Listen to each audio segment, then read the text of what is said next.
എന്തോ താങ്കൾക്കെതിരെ ഒരു പരാതി നൽകിയിരിക്കുകയാണ്. സ്ത്രീവിരുദ്ധ പരാമർശം നടത്തി അതിൽ നിയമ നടപടി സ്വീകരിക്കണമെന്നുള്ളതാണ് മഹിളാ മോർച്ച ജില്ലാ പ്രസിഡന്റ് പരാതി നൽകിയിരിക്കുന്നത്.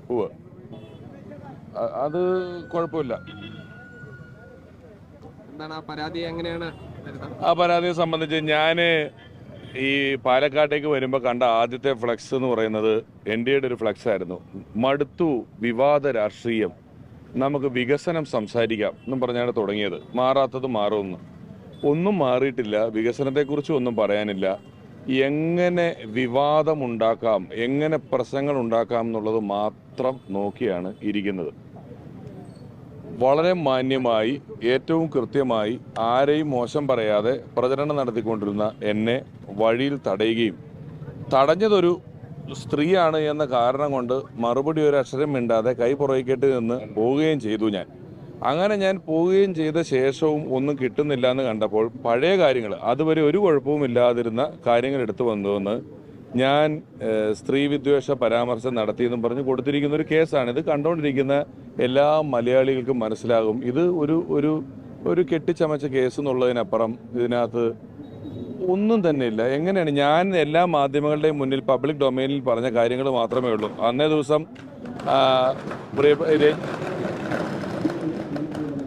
അന്നേ ദിവസം രഞ്ജേട്ടനെ അറസ്റ്റ് ചെയ്യപ്പെട്ട ദിവസമാണ്. ആ കേസിൽ അറസ്റ്റ് ചെയ്യപ്പെട്ടു, തെളിവെടുത്തുകൊണ്ടിരിക്കുന്നു. അപ്പോൾ എന്നോട് ചോദിച്ചു, നിങ്ങൾക്ക് എന്താണ് പറയാനുള്ളതെന്ന് ചോദിച്ചു. ഞാൻ പറഞ്ഞു, ചൂഷണം ചെയ്യപ്പെട്ടവർക്ക് നീതി കിട്ടണം, കുറ്റം ചെയ്തവർക്ക് ശിക്ഷ കിട്ടണം, എപ്പോഴും ഇരകളോടൊപ്പം തന്നെയാണ്, അതാണ് എൻ്റെ നിലപാടെന്ന് പറഞ്ഞു. ഞാൻ അത് പറഞ്ഞു കഴിഞ്ഞപ്പോൾ വീണ്ടും ഒരു മാധ്യമപ്രവർത്തകൻ എന്നോട് ചോദിച്ചു, അല്ല അത് സിനിമ ഫീൽഡിൽ തന്നെ ഉള്ള ആളല്ലേ എന്ന് ചോദിച്ചു. ഞാൻ പറഞ്ഞു, ഒരേ തൊഴിൽ മേഖലയിൽ ജോലി ചെയ്യുന്ന സമയത്ത് ഓരോ വ്യക്തികൾ ചെയ്യുന്ന കാര്യത്തിനും ഞാൻ അഭിപ്രായം പറയേണ്ടതുണ്ടോ എന്നെനിക്കറിയില്ല. അതാണ് വാചകം. ഞാൻ അഭിപ്രായം പറയേണ്ടതുണ്ടോ എന്നെനിക്കറിയില്ല എന്നുള്ളതാണ് വാചകം. അതിലൊന്നും അങ്ങനെ സ്ത്രീത്വത്തെ അപമാനിക്കുന്നതായി യാതൊന്നും തന്നെ ഇല്ല. ഞാൻ പറഞ്ഞല്ലോ, മറ്റൊന്നും കിട്ടാതിരിക്കുന്നത് കൊണ്ട് നിരന്തരമായി എന്നെ ആക്രമിച്ചുകൊണ്ടിരിക്കുകയാണ്. അല്ലാതെ എന്തെങ്കിലും ഒരു കാര്യമായ കാമ്പ് ഇതിനകത്തുണ്ട് എന്ന് ഞാൻ വിശ്വസിക്കുന്നില്ല.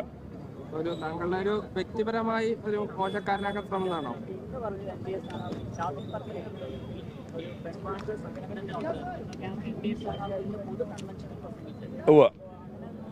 പൊതു കൺവെൻഷനിലോ മാധ്യമ മീറ്റിങ്ങിലോ ഇന്റർവ്യൂകളിലോ എന്ത് വേണമെങ്കിലും പറഞ്ഞോട്ടെ, ഞാൻ ഇപ്പോഴും NDAയുടെ സ്ഥാനാർത്ഥി ഒരു സ്ത്രീയാണ് എന്ന ബഹുമാനം എൻ്റെ മനസ്സിലുള്ളത് കൊണ്ടാണ് ഒപ്പത്തിനൊപ്പം യാതൊന്നും പറയാതിരിക്കുന്നതും ഞാൻ പലതിനും ഉത്തരം പറയാതിരിക്കുന്നതും. അവർക്ക് പറയാനുള്ളതെല്ലാം ഇത്തരത്തിൽ ആരോപണങ്ങളായി പറയുന്നതെല്ലാം പറയട്ടെ. എന്നെ സംബന്ധിച്ച് എനിക്ക് തോന്നുന്നത് ഇതെല്ലാം അവർക്ക് ഇലക്ഷൻ തോക്കാനുള്ളൊരു ഗിമ്മിക്സ് ആണെന്ന് വേണം മനസ്സിലാക്കാൻ.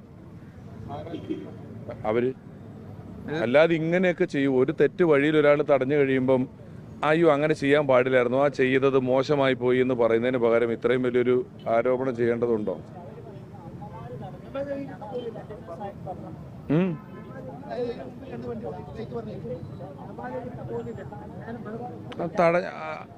അത് ഇവരുടെ പാർട്ടിയിൽപ്പെട്ട അമ്മമാരാണല്ലോ. എൻ്റെ കൂടെയും വേറെ അമ്മമാരുണ്ടായിരുന്നല്ലോ. ഞാൻ അന്നേ പറഞ്ഞല്ലേ, എത്ര അമ്മമാരാണ് എൻ്റെ കൂടെ വന്നത്. ഞാൻ ഈ മണ്ഡലം മുഴുവൻ ഇറങ്ങി നടക്കുന്നില്ല. എത്ര അമ്മമാർ എനിക്ക് ചോറ് വിളമ്പി തരുന്നു, എത്ര പേര് സ്നേഹത്തോടെ പെരുമാറുന്നു, എത്ര പേര് വീട്ടിലേക്ക് വിളിക്കുന്നു, മകനെ പോലെ കാണുന്നു. ഇതെല്ലാം അമ്മമാരല്ലേ. ഇവരുടെ എല്ലാം സ്നേഹം ആവോളം കിട്ടുന്നുണ്ടല്ലോ എനിക്ക്. അപ്പോൾ ഇവരുടെ കുറച്ച് പേരുടെ ഇല്ലെങ്കിലും പ്രശ്നമല്ല.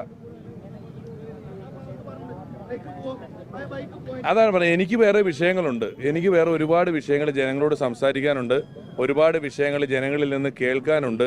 ഇങ്ങനെ ആരോപണ പ്രത്യാരോപണങ്ങൾക്ക് വേണ്ടി സമയം മാറ്റിവെക്കുന്നത് ശരിയല്ലെന്നുള്ള ബോധ്യത്തിൽ തന്നെയാണ് ഞാൻ നിൽക്കുന്നത്.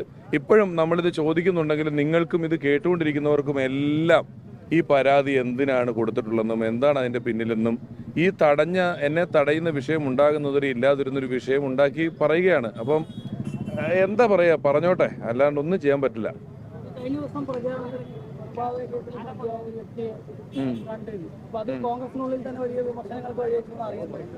അറിയാൻ കഴിഞ്ഞല്ലേ ഉള്ളൂ, ഞാൻ കണ്ടില്ല.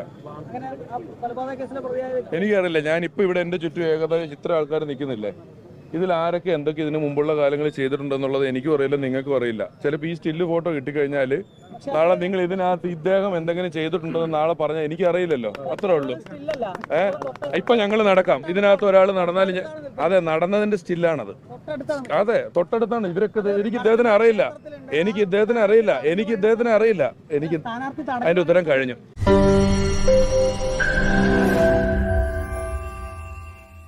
ലോകത്തെവിടെയായാലും ഏത് സമയത്തും 24 വാർത്തകളും ഓഗ്മെന്റഡ് റിയാലിറ്റി പാക്കേജുകളും എക്സ്പ്ലെയിനറുകളും വിശദമായി കാണാൻ ഞങ്ങളുടെ യൂട്യൂബ് ചാനൽ നിങ്ങൾക്ക് സബ്സ്ക്രൈബ് ചെയ്യാം.